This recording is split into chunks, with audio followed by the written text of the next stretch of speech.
उत्तराखंड के अल्मोड़ा और नैनीताल जिले के घोड़ाखाल मंदिर में स्थित गोलू देवता के मंदिर में एक पत्र भेजकर ही मुराद पूरी होती है। इस मंदिर को घंटी वाला मंदिर भी कहा जाता है।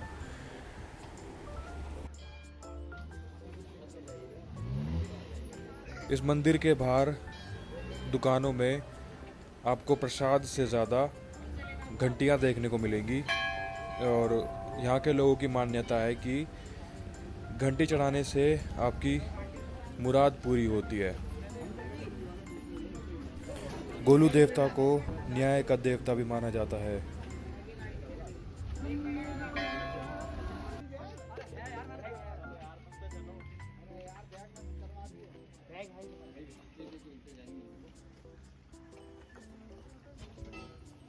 यहाँ पर पंडित जी हमें एक एक ईंट ले जाने को बोल रहे थे ताकि जो ये नीचे की ईंटें हैं ये ऊपर ट्रांसफ़र हो जाए, क्योंकि ऊपर कोई कंस्ट्रक्शन चल रही थी इस टाइम पे।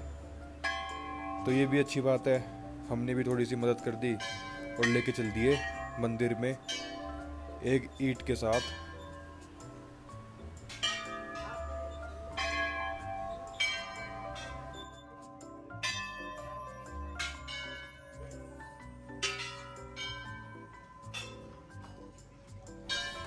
तब तक हम ऊपर चलते हैं और इसी दौरान भाई कुछ बातें कर लेते हैं इस मंदिर के बारे में और क्या क्या चीज़ें और किस किस चीज़ पे ये इसकी मान्यता मानी जाती है यहाँ के पहाड़ी लोगों में। तो ये है हिंदू टेम्पल है और यहाँ शादी विवाह जैसे मांगलिक कार्यक्रम भी होते हैं। गोलू देवता को स्थानीय संस्कृति में सबसे बड़े और त्रवनीय न्याय के देवता के तौर पर पूजा जाता है। इन्हें राजवंशी देवता के तौर पर भी पुकारा जाता है। गोलू देवता को उत्तराखंड में कई नामों से पुकारा जाता है। इनमें से एक नाम गौर भैरव भी है। गोलू देवता को भगवान शिव का ही एक अवतार माना जाता है। मान्यताओं के अनुसार गोलू देवता के मंदिर में जिसका भी विवाह होता है उसका वैवाहिक जीवन हमेशा सुखियों से भरा रहता है। मान्यता है कि गोलू देवता के दरबार से कभी भी कोई दुखियारा निराश नहीं लौटता।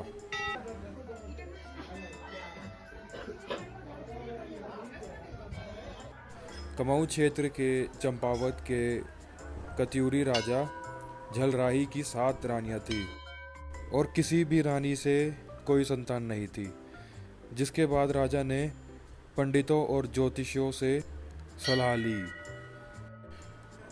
उन्होंने राजा की जन्म कुंडली देखकर यह बताया कि वे 8वां विवाह करें तो उन्हें पुत्र की प्राप्ति होगी। जिसके बाद एक दिन राजा झलराई ने आधी रात को सपने में नीलकंठ पर्वत पर बैठे कलिंका नामक सुंदर कन्या को देखा और दूसरे दिन यह बात सभी दरबारों को बताते अपनी सेना के साथ नीलकंठ पर्वत की ओर चल दिए। काफ़ी वर्षों बाद उन्हें तपस्या में लीन कलिंका मिली। अब कलिंका मिलने के बाद अनुमति की ज़रूरत थी जो राजा की 7 रानियां थी उनसे। तो राजा झलराई ने अपने परिचय कलिंका को बताया कि 7 रानियां होने के बावजूद मेरी कोई संतान नहीं है और कलिंका से अपनी 8वीं रानी बनने का निवेदन किया। कलिंका ने राजा को सलाह दी कि वे साधु के पास जाकर शादी की अनुमति मांगे। जिसके बाद साधु ने राजा की पीड़ा सुनकर विवाह की अनुमति दे दी। रानी कलिंका से राजा को संतान हुई तो दूसरी रानियों ने जलन के कारण बच्चे की जगह खून का सिलवट्टा रख दिया और बच्चे को खतरनाक गायों के गौशाला में फेंक दिया।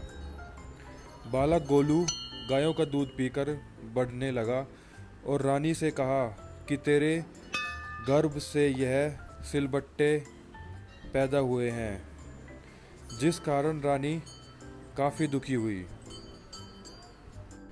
रानियों ने गौशाला जाकर देखा तो नवजात बालक सुरक्षित था। उन्होंने उसे बिच्छू घास की झाड़ियों में फेंक दिया। जब सारी चाल नाकाम रही तो आखिर में उन्होंने एक खाट के संदूक में बच्चे को रखा और काली नदी में फेंक दिया।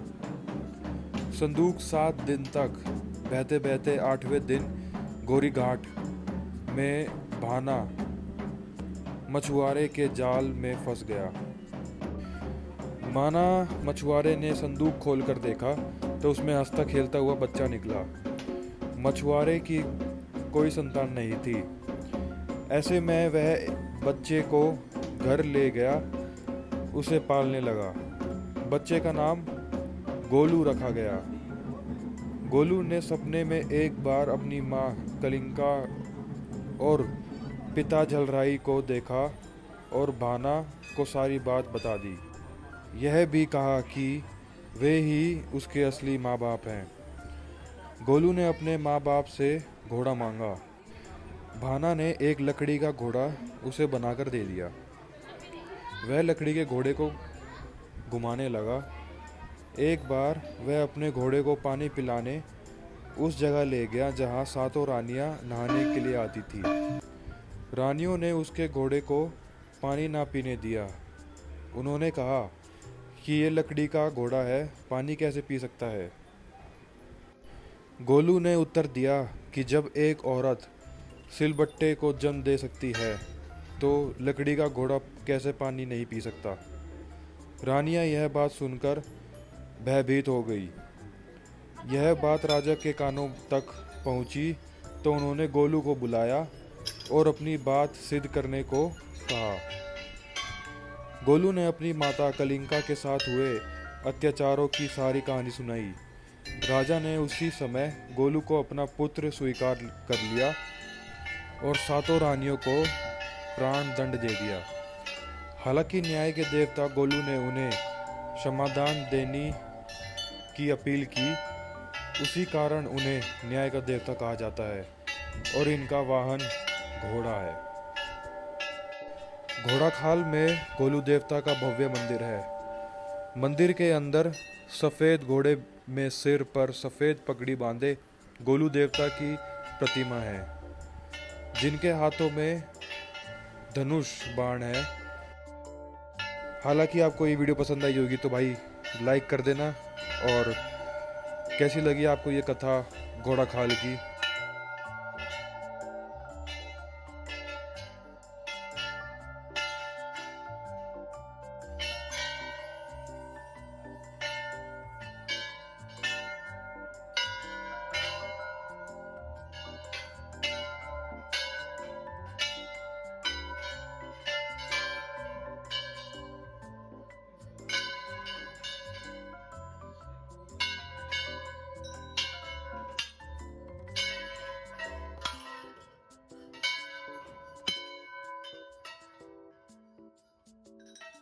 अगर आपको वीडियो पसंद आई हो तो सब्सक्राइब कर देना चैनल को। बाकी आपने देखा कि भाई कितनी ज़्यादा घंटियाँ इस मंदिर में है और नैनीताल के पास है, और ये है इसकी मंदिर की हिस्ट्री। तो आप भाई वीडियो को पॉज करके इसको पढ़ सकते हो। बाकी ये सैनिक स्कूल है एक, उसके साइड में ही ये मंदिर पड़ता है, आपको दिख जाएगा। काफ़ी अच्छी वाइब थी इस मंदिर की, काफ़ी शांत। और अगर आप कार से आ रहे हो ना भाई, तो यहाँ पे 100 रुपये लेते हैं एक टिकट काटने के पार्किंग के नाम पे। तो पार्किंग के 100 रुपये मत देना, क्योंकि हमने दिए थे और आगे कोई पार्किंग नहीं है, सिर्फ रोड पे गाड़ी लगती है। तो ये स्कूल है सैनिक स्कूल, जो इस घोड़ाखाल की मंदिर के साइड में है। घोड़ाखाल जगह है, ये मंदिर गोलू देवता का।